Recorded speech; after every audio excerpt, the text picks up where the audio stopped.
जिस प्रकार कुम्हार मिट्टी से बर्तन बनाने के लिए उसे रौंदता है, ठीक उसी प्रकार जब मनुष्य भी नश्वर हो जाता है, यही मिट्टी से उसको दफनाकर ढक दिया जाता है। अर्थात समय हमेशा एक सा नहीं रहता है और हर किसी का समय कभी न कभी जरूर आता है। इसलिए हमें कभी भी अपने शक्तियों पर घमंड नहीं करना चाहिए।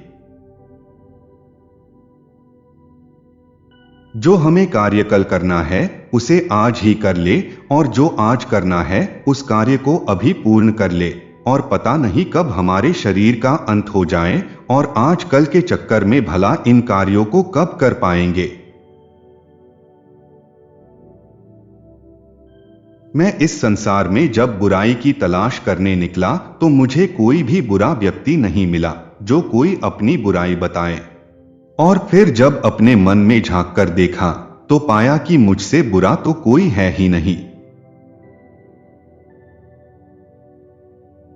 जिस प्रकार बिना पानी और साबुन के हमारे गंदे कपड़ों का मैल नहीं निकलता है और इनके होने से हमारे कपड़े स्वच्छ हो जाते हैं, ठीक उसी प्रकार हमें निंदा करने वाले व्यक्तियों को हमेशा अपने पास रखना चाहिए।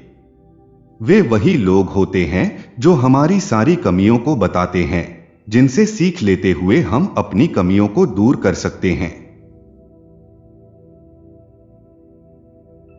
बड़ा आदमी बन जाने से कुछ भी बड़ा नहीं हो जाता, कर्म भी बड़े होने चाहिए।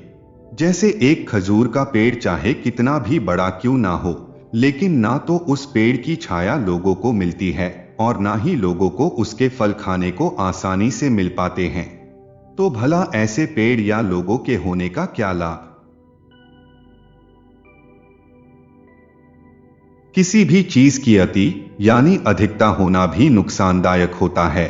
जिस प्रकार हमें लोगों के बीच ना तो बहुत बोलना चाहिए और ना ही एकदम चुपचाप रहना चाहिए, ठीक उसी प्रकार यदि अधिक बारिश हो जाए तो भी नुकसान और अत्यधिक कड़वी धूप हो जाए तो भी नुकसान।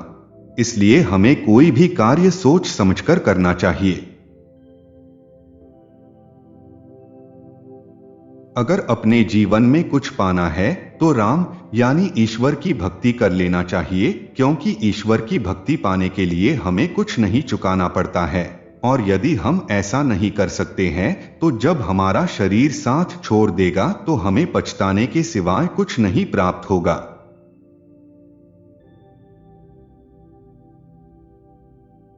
जब ईश्वर और गुरु दोनों एक साथ मिलते हैं तो इंसान भ्रम में पड़ जाता है कि पहले वह किसका पैर छुए।